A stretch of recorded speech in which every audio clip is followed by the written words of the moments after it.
Vishwakarma engineering drawing classes Bhilai Nagar Durg में आप सभी का स्वागत है। Engineering graphics class 12 based on CBSE syllabus के आधार पर चैप्टर नंबर 2 में मशीन ड्राइंग से sectional view of assembly and disassembly of machine part का वीडियो हम आपके सामने प्रस्तुत कर रहे हैं। हम यहां पर आपको बूस्ट बेयरिंग का असेंबली और डिसअसेंबली ड्राइंग बनाना बताएंगे। सर्वप्रथम हम आप बूस्ट बेयरिंग के बारे में आपको बता दें। यह एक हाउसिंग है बूस्ट बेयरिंग का, जो कास्ट आयरन का बना होता है। इसके अंदर में ये ब्रॉस या ब्रॉन्ज या गन मेटल का ये बुश होता है, जिसके अंदर ऑयल होल होता है, जहां से ऑयल होल से हम ऑयल डालते हैं। जो इस बुश बेयरिंग के अंदर जो शाफ्ट लगे रहेंगे उसके ऊपर और बुश बेयरिंग के अंदर में एक फिल्म डेवलप कर देता है, जो शाफ्ट के घूमने पर बुश को कम कटने से रोकता है, और क्योंकि ऑयल की वजह से फ्रिक्शन कम होता है। यह फिक्सिंग का बोल्ट है। इस बुश बेयरिंग का फिक्सिंग यहाँ और यहाँ एक बना हुआ रहता, उसके थ्रू होता है। और बता देने योग्य बात है, बुश बेयरिंग भी एक जर्नल बेयरिंग है। बूस्ट बेयरिंग का डिसअसेंबली एक ड्राइंग दिया हुआ है, जिसके आधार पर असेंबली ड्राइंग आपको बनानी है। बनाने के लिए आपको front view right half in section बनाना है और टॉप व्यू बनाना है। इसके अंदर हेडिंग लिखना है और स्केल यूज कौन सा कर रहे हैं यह लिखना है, और इंपॉर्टेंट डायमेंशंस बनाने हैं। इस डिसअसेंबल ड्राइंग का असेंबल ड्राइंग किस तरह से बनाएंगे आपके सामने प्रस्तुत है। फर्स्ट हम उस डिसअसेंबल ड्राइंग का छोटा सा ड्राइंग यहां पर बनाएंगे। यह ड्राइंग आपको बनाने की आवश्यकता नहीं है, क्योंकि आपके क्वेश्चन पेपर में या बुक में यह ड्राइंग दिया रहता है, जिसके आधार पर असेंबली ड्राइंग बनाना रहता है। मुझे यहाँ आपको समझाना है कि किस तरह से बनेगा, इसलिए मैं यह छोटा सा ड्राइंग यहाँ पर बनाकर रख लिया हूँ। इस आधार पर आपको मैं ड्राइंग बनाना सिखा रहा हूँ। पहले सर्वप्रथम हम एक्सिस बनाते हैं। एक्सिस के बाद इस हाउसिंग की ड्राइंग को हम पूरा एज इट इज ड्रॉ करते हैं। यानी देखिए नीचे का लाइन ड्रॉ हुआ, ये हमने ड्रॉ कर दिया। फिर ये आगे बढ़ा, मैंने ये ड्रॉ कर दिया। उसी के बाद ये लाइन ड्रॉ किया। उसके बाद एक कॉर्नर में कर्व्स हैं। कर्व्स को देखिए कैसे बनाते हैं। ये 8 10 है, यानी ये यहाँ से यहाँ पर 10, यहाँ से यहाँ 10 ले लिए। फिर यहाँ से जो डिस्टेंस है उसको हमने यहाँ मेजर कर दिया, और यहाँ से जो डिस्टेंस है उसको यहाँ मेजर कर दिया। यानी इस सेंटर से आर कर्व ऐसे बनाया। उस तरह यहाँ भी बनाया, उसी तरह से यहाँ भी बनाया हमने। और इस तरह से ध्यान दीजिए कि हमने धीरे धीरे इस पूरे हाउसिंग की ड्राइंग को एज इट इज हमने बना दिया। इसमें यह बुश जिसको असेंबल करना था हमने यहाँ पर ड्रॉ कर दिया। और यह पार्ट, क्योंकि हमें राइट हाफ सेक्शनिंग करना है, एक पार्ट सेक्शनिंग करना है, अतः इधर का पार्ट हमें कटिंग के बाद ऐसा दिखेगा नहीं, सो इसको हमने डैश डैश बनाया है। और इधर सेक्शनिंग के बाद क्लियर दिखेगा, इसीलिए इसको हमने इस तरह से बनाया है। अब इसका हम सेक्शनिंग करते हैं। इस तरह से फ्रंट व्यू ऑफ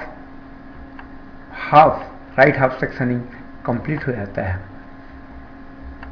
इसका टॉप व्यू भी हम इस तरह से धीरे धीरे हम बनाते चले जाते हैं।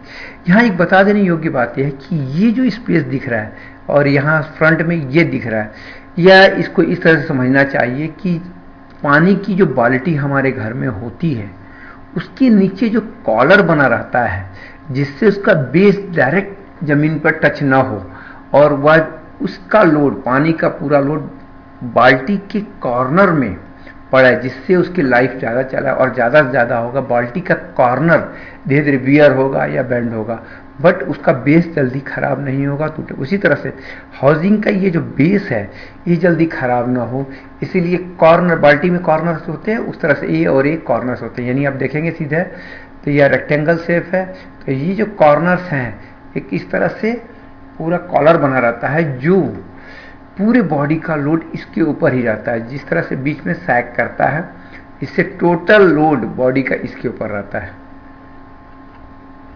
इस तरह से एक एक करके हम लाइन ड्रॉ करते जाएंगे।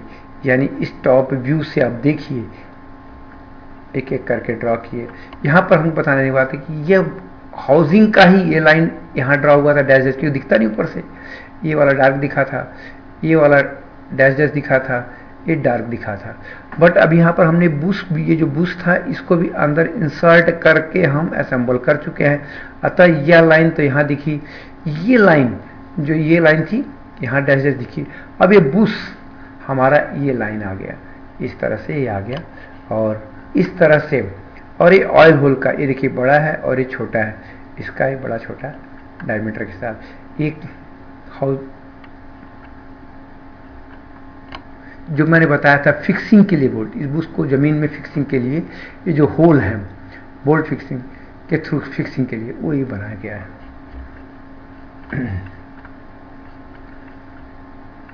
इस तरह से इसके पूरे डायमेंशंस। और यहाँ एक और बता देने योग्य बात है कि यह जो कटिंग प्लेन है यह सेक्शनिंग के लिए कटिंग प्लेन है। कटिंग क्या होता क्या है कि ये जो हमने सेक्शनिंग किया है इसका मतलब ये होता है कि यहाँ से देखिए ये एरो हमने यहाँ से काटा और ये काटा, ये एज्यूम करते हैं। एक्चुअली सेक्शनिंग जो होता है किसी भी ऑब्जेक्ट को जो हमें क्लियर नहीं दिख रहा है, किसी बॉडी के इनसाइड में है, उसको लोकेट करने के लिए हम सेक्शनिंग करते हैं। अतः ये देखिए ये अंदर के होल और ये होल हमें क्लियर नहीं दिख रहे, इसके लिए क्या किया हमने, यहाँ से ऐसा मार्क किया। ये इस लाइन को हम सेक्शनिंग कटिंग प्लेन लाइन बोलते हैं, कटिंग प्लेन लाइन। यानी इसका मतलब ये होता है ये यहां से ये जो एरो है, ये एरो, ये पार्ट हम रिमूव कर देंगे कटिंग करके। ये एज्यूम करना, नॉट रियल में रिमूव नहीं होता है, ये एज्यूम करना है कि हम यहां से काट के रिमूव कर देंगे। रिमूव करने के बाद कैसा दिखेगा वो हम यहां पर दिखाते हैं। ठीक, इस तरह से एक कटिंग प्लेन का, और कटिंग प्लेन को हम टॉप व्यू में ही दिखाते हैं या साइड व्यू में दिखाते हैं, और कटिंग को सेक्शनिंग हम फ्रंट व्यू में करते हैं। अगर हम टॉप में दिखा रहे हैं या साइड में दिखा रहे हैं तो हमको फ्रंट में उस सेक्शनिंग हुआ कैसे वो दिखाना पड़ता है। Front view, right half in section. ये स्केल जो क्वेश्चन में पूछा गया था, स्केल 1:1 से हमने इस ड्राइंग बनाया है, और ये फर्स्ट एंगल प्रोजेक्शन का सिंबल है। ये टॉप व्यू है बुश बेयरिंग। इस तरह से असेंबली ड्राइंग कंप्लीट हुई। यहां पर क्वेश्चन नंबर 2, ये बुश बेयरिंग का असेंबली ड्राइंग का एक क्वेश्चन दिया है, इससे हमें डिस असेंबली बनानी है। यहां नोट एक दिया हुआ R4 radius for the all fillets and round. अगर यहां पर जो ये फिलेट बोलते हैं इसको हम लोग, ये जो राउंड है, ये राउंड है, ये राउंड है, इसको हम लोग फिलेट या राउंड बोलते हैं। अगर आपको डायमेंशन नहीं दिया हुआ है तो इसको R4 ले लीजिएगा। यहाँ बता देने योग्य बात है, यह बुश बेयरिंग का हाउसिंग है, इसमें ये बुश लगा हुआ है, इसका ये ऑयल होल है, और इसका ये साइड व्यू है। सॉल्यूशन उसी, यहाँ भी हम उसी ड्राइंग को हम एक तरह बना लेते हैं और इससे हम डिस असेंबली बनाएंगे। अब आप देखते जाइए, जिस तरह हमने असेंबली में स्टेप बाय स्टेप ड्रॉ करते चले गए थे, उसी तरह से ये जो हाउसिंग है, इस हाउसिंग का outer same as it is copy करते जाना है। सेम देखिए, हमने सिर्फ कॉपी कर रहे हैं, हम इसका स्टेप बाय स्टेप कॉपी कर रहे हैं। ये देखिए, और यहाँ पर बताने डिस असेंबली बना रहे हैं। अगर इसका मतलब ये बुश हम निकाल के बाहर कर देंगे। अब बुश निकालने के बाद जो असेंबली बचती है, हाउसिंग बचती है, वही हमने ड्रॉ किया। इस तरह से बुश बेयरिंग का, डिस असेंबली का, हाउसिंग का फ्रंट व्यू तैयार हो गया। और इसके बाद इसी फ्रंट व्यू का टॉप व्यू हमने यहाँ पर ड्रॉ कर दिया। यहाँ पर बता देने वाली योग्य बात यह है कि यह जो कॉलर दिख रहा है टॉप से, यह बकेट का जो कॉलर होता है उसी तरह से इस हाउसिंग के अंदर भी होता है। इस तरह से इस बूस्ट बेयरिंग का डिसअसेंबली का फ्रंट व्यू और टॉप व्यू का ड्राइंग कंप्लीट हुआ। यहां पर फिर बता देने वाली बात है कि यह जो है सेक्शनल कटिंग प्लेन है, कटिंग प्लेन लाइन है, और ये इसके सेक्शन के बारे में बताया हुआ है कि हम यहाँ से कटिंग जो कर रहे हैं ये इतना कट के रिमूव कर रहे हैं, ऐसा एज्यूम करते हैं, नॉट कि रियल में कटिंग करते हैं। Front view, right half in section, top view.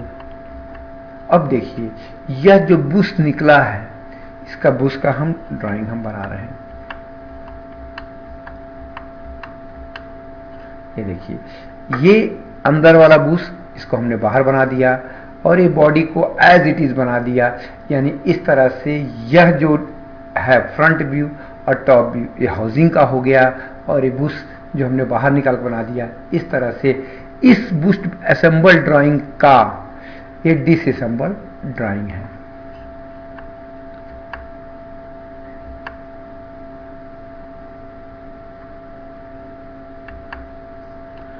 यहां पर भी स्केल 1:1 लिख दिया और फर्स्ट एंगल प्रोजेक्शन का हमने सिंबल बना दिया।